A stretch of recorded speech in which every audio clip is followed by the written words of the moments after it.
Butter chicken. রেস্টুরেন্টের স্বাদে কিভাবে খুব সহজে বাড়িতেই বাটার চিকেন তৈরি করা যায় সেটা রেসিপি আজকে আমি শেয়ার করছি। আর যেহেতু বাড়িতে তৈরি করব অবশ্যই ঘরোয়া পদ্ধতিতে হবে এবং উইদাউট এনি ক্রিম। তো হ্যালো এভরিওয়ান, আমি শ্রীতমা আর তোমরা দেখছো আমার হেসেল। তাহলে চলো সোজা রেসিপিতে যাই। আমি এখানে 1 কেজি মতন চিকেন নিয়েছি, নর্মাল কারি কাট পিসে কেটে নিয়েছি। চিকেনটাকে খুব ভালো করে ধুয়ে জল ঝরিয়ে নিতে হবে যেন একটুও জল না থাকে। তারপর চিকেনটাকে ম্যারিনেট করব আদা রসুন বাটা, পরিমাণ মতো নুন, হলুদ গুঁড়ো, কাশ্মীরি রেড চিলি পাউডার, ধনে গুঁড়ো আর অল্প একটুখানি সর্ষের তেল, ছোটো চামচে 2 চামচ মতন। এবার এই মশলাটাকে খুব ভালো করে চিকেনের সাথে মাখিয়ে এটাকে ম্যারিনেট করার জন্য রাখতে হবে আধ ঘন্টা মতন।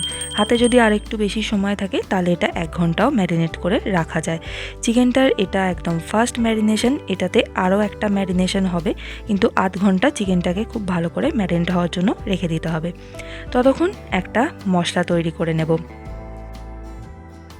কড়াইতে দিয়ে দিচ্ছি ছোটো চামচের 1 চামচ গোটা গোলমরিচ আর 2 থেকে 3 চামচ গোটা ধনে, আর দিয়ে দেবো 4-5টা ছোটো এলাচ আর 4-5টা লবঙ্গ। এবার এই মশলাটাকে খুব ভালো করে রোস্ট করে নিতে হবে। যতক্ষণ না মশলা থেকে হালকা একটা গন্ধ বেরোচ্ছে এবং কালারটা চেঞ্জ হয়ে যাচ্ছে ততক্ষণ মশলাটাকে খুব ভালো করে রোস্ট করে নেব। এবার এই মশলাটাকে আলাদা সরিয়ে রেখে এবং ওই প্যানের মধ্যেই দিয়ে দেবো কাসুরি মেথি। কাসুরি মেথিটাকেও হালকা করে একটুখানি ড্রাই রোস্ট করে নিতে হবে যাতে এই মশলার কাসুরি মেথির ফ্লেভারটা আরও বেশি ভালো করে এনহ্যান্স হয়। তো কাসুরি মেথিটাও টোস্ট করা হয়ে গেছে। এবার ওই আগের মশলার সাথে কাসুরি মেথিটাকে একসাথে নিয়ে একদম ফাইন পাউডার এটাকে তৈরি করে নেব। এবার চিকেনের সেকেন্ড ম্যারিনেশনে আসছি। তো আধ ঘন্টা পরে এটার মধ্যে দিয়ে দিতে হবে ফ্যাটানো টক দই। যদি জল ঝরানো টক দই হয় তাহলে খুবই ভালো, না হলে এমনি রেগুলার দই হলেও চলবে। তো আমি এখানে 3 থেকে 4 চামচ দিয়ে দিলাম টক দই। এবার টক দইটাকে খুব ভালো করে চিকেনের সাথে মিশিয়ে নিতে হবে। আরও মোটামুটি 15 থেকে 20 মিনিট চিকেনটাকে এই মশলার সাথে ম্যারিনেট হওয়ার জন্য রেখে দিতে হবে। ফিরে এলাম 20 মিনিট পরে। একটা ননস্টিকের কড়াই নিয়েছি, কড়াইটাকে ভালো করে গরম করে নিয়ে এটার মধ্যে তেল দিয়ে দিচ্ছি। খুব সামান্য পরিমাণেই তেল দিলাম, ছোটো চামচে 4 চামচ, মানে বড় চামচের 1 চামচ তেল দিলাম। তেলটা ভালো করে গরম হয়ে গেলে এটার মধ্যে ম্যারিনেট করা চিকেনগুলো একটা একটা করে এইভাবে দিয়ে দিতে হবে। চিকেনটাকে আমি কম তেলে হালকা করে একটুখানি রোস্ট করে নেব। চিকেনটাকে দিয়ে তেলটাকে এইভাবে একটুখানি ছড়িয়ে দিলাম পুরো কড়াইতে। তারপর 1 মিনিট থেকে 2 মিনিট ওয়েট করতে হবে। তারপর 1 পিঠ হয়ে গেলে চিকেনটাকে উল্টে পাল্টে চারদিক থেকে ভেজে নিতে হবে। এই সময় কিন্তু গ্যাসের ফ্লেমটাকে আমি হাইতেই রেখেছি। চিকেনটাকে এই সময় কুক করার পুরো 100% কুক করার কিন্তু কোনো প্রয়োজন নেই। জাস্ট বাইরে থেকে একটা কোটিং হবে, একটুখানি ফ্রাই হওয়ার মতন হয়ে যাবে, সেই পর্যায় পর্যন্ত চিকেনটাকে ভেজে নেব। চিকেনটা মোটামুটি 50% মতন এই কড়াইতেই সেদ্ধ হয়ে যাবে।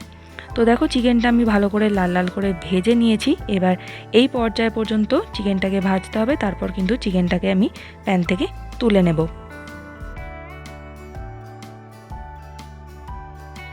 চিকেনটা তুলে নেওয়ার পর কড়াইয়ের গায়ে যে মশলাটা যেটা লেগে থাকবে সেইটাকে কিন্তু ওয়েস্ট করব না, সেইটাকেও কিন্তু আমি খুন্তির সাহায্যে মশলাটাকে তুলে নেব, কারণ ওইটার মধ্যেও কিন্তু ফ্লেভার আছে যেটা এই রেসিপিটার মধ্যে খুবই ভালো একটা ফ্লেভার আসবে। তো দেখো এইভাবে সমস্ত চিকেনগুলোকে আমি ভেজে নিয়েছি, রোস্ট করে নিয়েছি, আর যে মশলাটা যেটা কড়ার গায়ে লেগেছিলো সেটাও কিন্তু আমি তুলে নিয়েছি। তো এইভাবে চিকেনগুলো আমার রোস্ট করা হয়ে গেছে। এবার ওই কড়াইটার মধ্যেই যে তেলটা ছিল তার ওপরে দিয়ে দিচ্ছি 1 চামচ বাটার। তো এটার মধ্যে তেলটা যদি কম থাকে তো আরেকটু পরিমাণ কিন্তু তেল দিতে হবে। আর বাটারটা ভালো করে গলে গেলে এটার মধ্যে দিয়ে দেবো চপ করা পেঁয়াজ। পেঁয়াজটাকে একদম মিহি করে কুচি করে নিতে হবে। পেঁয়াজের পেস্ট কিন্তু ব্যবহার করা যাবে না, পেঁয়াজটাকে মিহি করে একদম কুচি করে নিতে হবে। এবার পেঁয়াজটাকে খুব ভালো করে ভেজে নিতে হবে যতক্ষণ না পেঁয়াজটা ট্রান্সপারেন্ট হয়ে যাচ্ছে।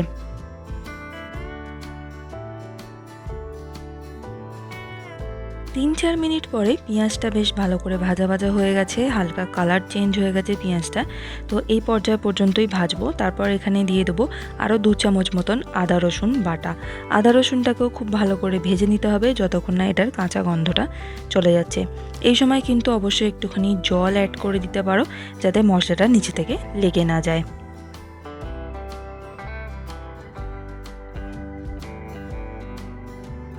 আদা রসুনটা ভালো করে ভাজা হয়ে গেলে তার মধ্যে গুঁড়ো মশলা অ্যাড করতে হবে। দিয়ে দেবো কাশ্মীরি রেড চিলি পাউডার, হলুদ গুঁড়ো খুব সামান্য, আর একটুখানি ধনে গুঁড়ো, স্বাদ মতন নুন। এখানে কিন্তু হলুদটা খুব কমই ব্যবহার করতে হবে, কারণ এই রেসিপিটাতে কিন্তু হলুদটা একটু কমই ব্যবহার করা হয়। এবার মশলাটাকেও খুব ভালো করে ভেজে নিতে হবে। অল্প করে একটুখানি জল অ্যাড করে দেবো, যাতে মশলাটা নিচে থেকে লেগে না যায়। যেহেতু আমি একটুখানি কম তেল বা বাটার ব্যবহার করছি, সেই জন্য ফ্লেমটা কিন্তু লোতে রেখে ধীরে ধীরে মশলাটাকে ভালো করে আমি কষিয়ে নেব, যাতে নিচে থেকে লেগে না যায়।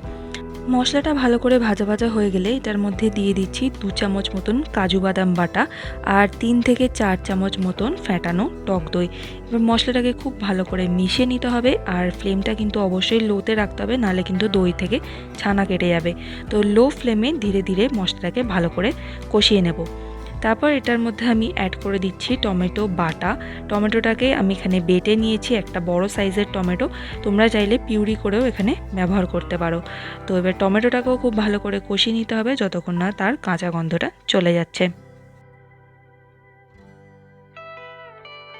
টমেটোটার কাঁচা গন্ধ চলে গেলে এটার মধ্যে আরও আমি একটু দই ব্যবহার করছি, 1.5 থেকে 2 চামচ মতন। দইটা দিয়ে খুব ভালো করে মিশিয়ে নিতে হবে, আর মশলাটাকে একটুখানি কষিয়ে নিতে হবে। 1-2 মিনিট ধরে মশলাটাকে ভালো করে কষিয়ে নিয়ে তারপর এটার মধ্যে আমি জল দিয়ে দিচ্ছি। যতটা গ্রেভি রাখতে চাও, যেরকম যতটা চিকেনের পরিমাণ অনুযায়ী এটার মধ্যে জল অ্যাড করতে হবে। আমি এখানে মোটামুটি 1.5 কাপ মতন জল ব্যবহার করছি। তো জলটা দিয়ে মশলার সাথে খুব ভালো করে মিশিয়ে নিতে হবে, আর গ্রেভিটা ফুটতে শুরু করলে এটার মধ্যে আমি চিকেনগুলোকে দিয়ে দেবো, ভেজে রাখা যে চিকেনগুলো। তো চিকেনটা থেকে যে জুসটা বেরিয়েছিল আর যে তেলটা বেরিয়েছিল, সেই পুরোটাই কিন্তু এই গ্রেভিটার মধ্যে দিয়ে দিতে হবে। তাহলে কিন্তু গ্রেভিটার স্বাদটা একদম রেস্টুরেন্টের মতন হবে।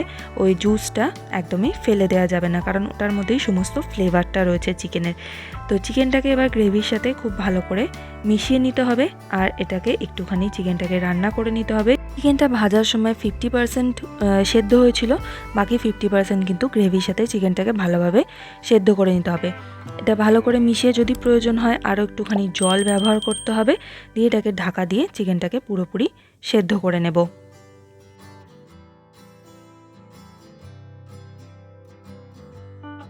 5 মিনিট পর ফিরে এলাম। একবার ঢাকা খুলে চেক করে নেব। তো দেখতেই পাচ্ছ একদম ওপরে তেল ভেসে উঠেছে এবং খুবই সুন্দর একটা ডিশটা রেডি হয়ে গেছে। ওপর থেকে এবার আমি ছড়িয়ে দিচ্ছি মধু।